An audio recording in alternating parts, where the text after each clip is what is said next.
Hello everyone. तो देखिए यहाँ पे बेल की तरफ से यानी कि भारत हेवी इलेक्ट्रिकल्स लिमिटेड की तरफ से एक एडवर्टाइजमेंट निकाली गई है।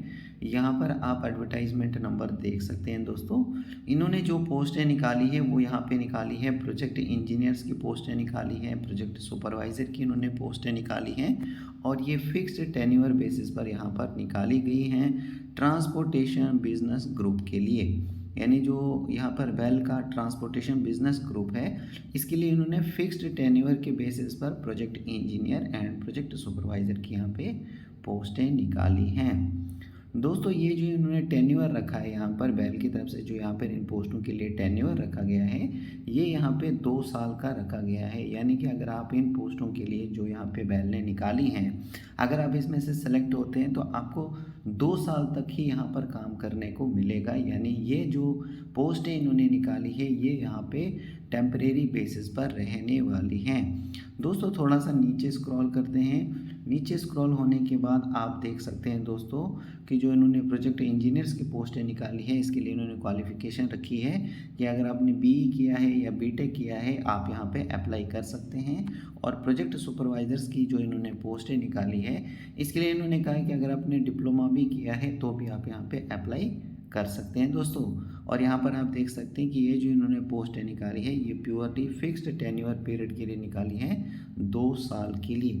To be posted at transportation, यानी आपको जो पोस्ट किया जाएगा, आपकी जो पोस्टिंग होगी वो होगी ट्रांसपोर्टेशन बिजनेस साइट पर। जैसे कि इन्होंने कहा है कि आपकी पोस्टिंग चेन्नई में भी हो सकती है, रायबरेली में हो सकती है, कपूरथला में हो सकती है, या फिर बेल इलेक्ट्रॉनिक्स डिवीज़न बेंगलोर में हो सकती है, या फिर ये कह रहे हैं कि रिक्वायरमेंट के हिसाब से किसी भी जगह पे इंडिया के किसी भी हिस्से में आपकी यहाँ पे पोस्टिंग हो सकती है।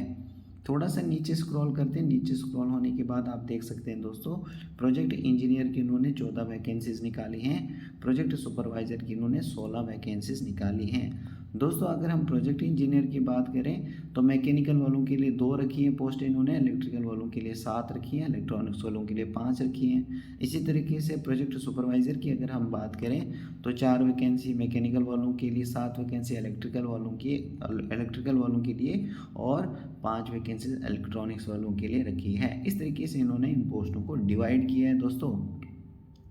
और आगे देख सकते हैं दोस्तों ये यहाँ पे 2 साल के लिए यहाँ पे निकाली गई हैं। इसके अलावा यहाँ पे नीचे लिखा हुआ है दोस्तों कि ये जो इन्होंने बेल ने जो वैकेंसीज निकाली है ये यहाँ पे टेंटेटिव निकाली गई हैं।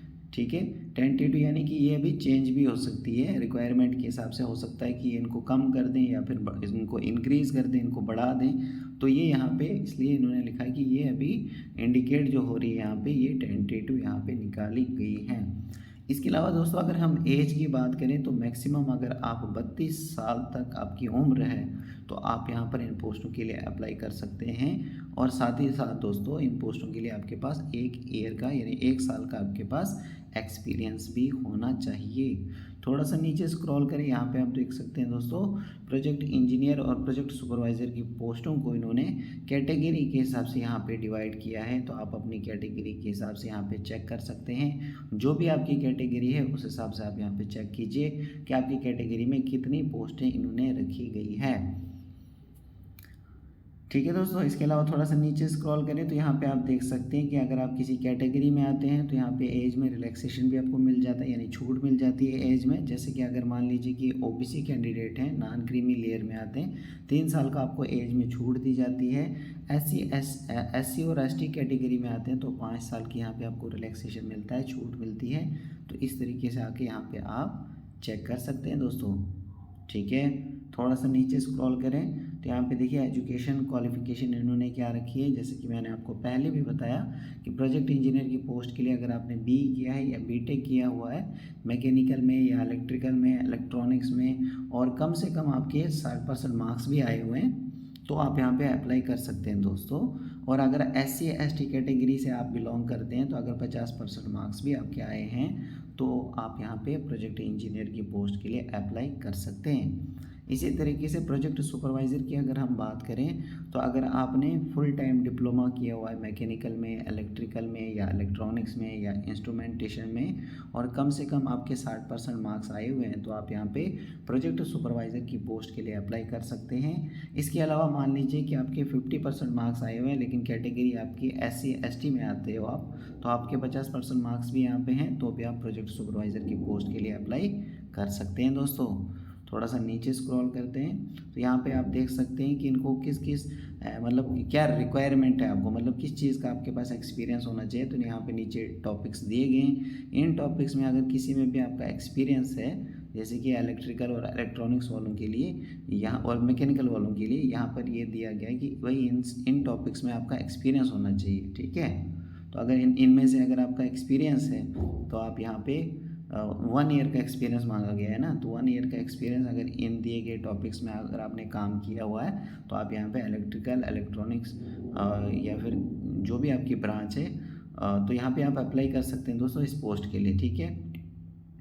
मैकेनिकल वालों के लिए भी सेम रखा गया है। इस तरीके से थोड़ा सा नीचे स्क्रॉल करें, यहाँ पे आप देख सकते हैं इलेक्ट्रिकल और या फिर इलेक्ट्रॉनिक्स वालों के लिए यहाँ पे मिनिमम 1 ईयर एक्सपीरियंस होना चाहिए इन एनी इलेक्ट्रॉनिक्स इंडस्ट्री में अगर आपने काम किया हुआ है। टू गेट इन्वॉल्व इन मतलब डिज़ाइनिंग में आपने काम किया, development in additional experience software वगैरह ये दिए गए यहाँ पे। तो इसमें अगर आपने काम किया है तो आप यहाँ पर प्रोजेक्ट सुपरवाइज़र की पोस्ट के लिए, प्रोजेक्ट इंजीनियर की पोस्ट के लिए यहाँ पे भर सकते हैं, ठीक है। तो प्रोजेक्ट सुपरवाइज़र के लिए इन्होंने क्या रखा गया है, तो प्रोजेक्ट सुपरवाइज़र के लिए यहाँ पे दिया गया जैसे इलेक्ट्रिकल इलेक्ट्रॉनिक्स वालों के लिए मिनिमम 1 ईयर एक्सपीरियंस अगर इंस्टॉलेशन में है, कमीशनिंग में है, ठीक है। Propulsion system of India railway ये सब दिए गए, जैसे मेट्रो में work experience in Indian Railways में,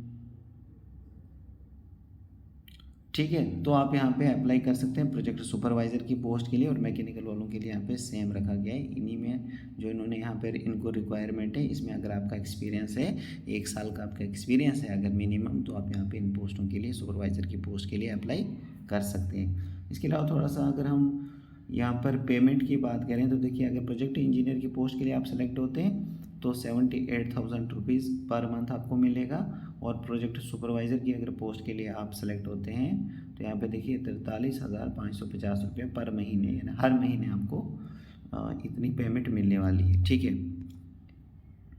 इसके अलावा थोड़ा सा नीचे स्क्रॉल करें, यहाँ पे देखिए इन्होंने लिखा है कि the appointment is purely on fixed tenure basis, it is not against any permanent vacancy, यानी ये कोई परमानेंट वैकेंसी नहीं है, यहाँ पे टेम्परेरी वैकेंसीज इन्होंने निकाली है, ठीक है। फ़ीस की अगर हम बात करें तो यहाँ पे 200 रुपये फ़ीस रखी है और ये रखी गई है general, OBC and EWS candidates के लिए, और SC ST कैंडिडेट्स के लिए यहाँ पे कोई भी फ़ीस नहीं रखी गई है। तो यहाँ पे जनरल, OBC और EWS के लिए 200 रुपये यहाँ पे फ़ीस रखी गई है। इसके अलावा थोड़ा सा और नीचे स्क्रॉल करते हैं, कुछ और इम्पोर्टेंट हम देख लेते हैं दोस्तों। देखिए दोस्तों, अगर आपकी कोई भी क्वायरी होगी रिगार्डिंग रिक्रूटमेंट के लिए, कोई भी अगर आपकी क्वायरी होगी तो यहाँ पे ईमेल आईडी दी है भाई, इस ईमेल आईडी पर आप इनको ईमेल के ज़रिए कांटेक्ट कर सकते हैं दोस्तों।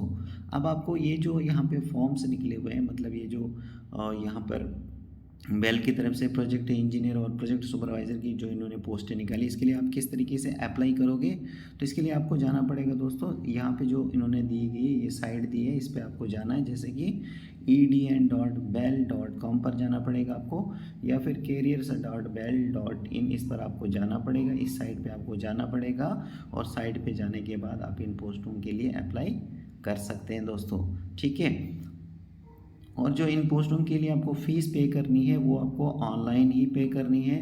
देखिए इन्होंने क्या लिखा है यहाँ पे कि जब आप यहाँ पे the candidates are required to fill the online application and particulars of fees, जो भी आपकी फ़ीस रखी गई है अगर एप्लीकेबल है, मतलब मान लीजिए किसी को एप्लीकेबल नहीं होगी यहाँ पे फ़ीस, है ना, जैसे SC ST कैटेगरी में आप आते हैं तो आपको छूट दी गई है, इसलिए ये कह रहे हैं इफ़ एप्लीकेबल, तो आपको क्या करना है, फॉर्म फिलअप करना है, फिर फीस पे करनी है, ठीक है। और is to paid online through SBI collect, तो आपको ऑनलाइन पे करनी है थ्रू SBI कलेक्ट के थ्रू, जो कि आपको link provided in the website, जो लिंक है वो वेबसाइट पे प्रोवाइड किया गया है, ठीक है। इसके अलावा थोड़ा सा नीचे स्क्रॉल करें, नीचे स्क्रॉल होने के बाद दोस्तों कुछ और हम इम्पोर्टेंट देख लेते हैं। जैसे कि देखिए दोस्तों कि अगर आपको इंटरव्यू के लिए बुलाया जाता है, ठीक है, तो कौन कौन से डॉक्यूमेंट्स आपको सेल्फ अटेस्ट करके और सेल्फ अटेस्ट करके भी as well as original documents भी आपको साथ में लाने अगर आपको यहाँ पे इंटरव्यू के लिए बुलाते हैं तो।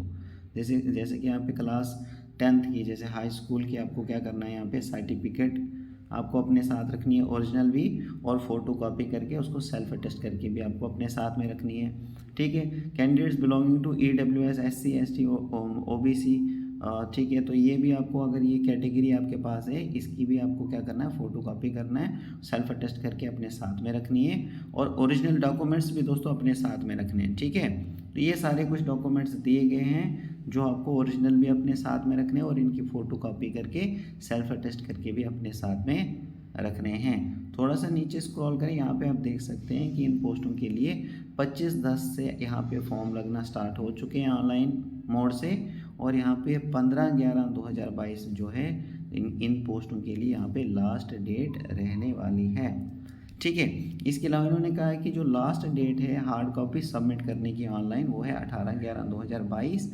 लेकिन आप फार फ्लंग एरिया से, यानी दूर दराज के एरिया से अगर आप आते हैं तो यहाँ पे आपको 21/11/2022 तक आप यहाँ पे हार्ड कॉपी ऑनलाइन सबमिट कर सकते हैं दोस्तों। अब इन्होंने नीचे कहा है कि भाई फार फ्लंग एरियाज़ जो हैं वो ये किन को आप कहते हैं, तो यहाँ पे देखिए फार फ्लंग एरिया, जैसे कि इन्होंने कहा है कि आसाम के आप रहने वाले हैं, Meghalaya, Arunachal Pradesh, Mizoram, Manipur, Nagaland, Tripura, Sikkim, Jammu and Kashmir, Lahaul and Spiti district के आप हैं, and Pangi subdivision of Chamba district of Himachal Pradesh, Andaman and Nicobar या लक्षद्वीप, ठीक है। इस तरीके के फार फ्लंग एरिया से अगर आप बिलोंग करते हैं तो आपको इन्होंने क्या कहा है कि भाई आप हार्ड कॉपी जो है वो ऑनलाइन 21/11/2022 तक सबमिट कर सकते हैं, ठीक है। तो मैं होप करता हूँ दोस्तों कि आपको सारी चीज़ें क्लियर हो चुकी होंगी। So thank you very much.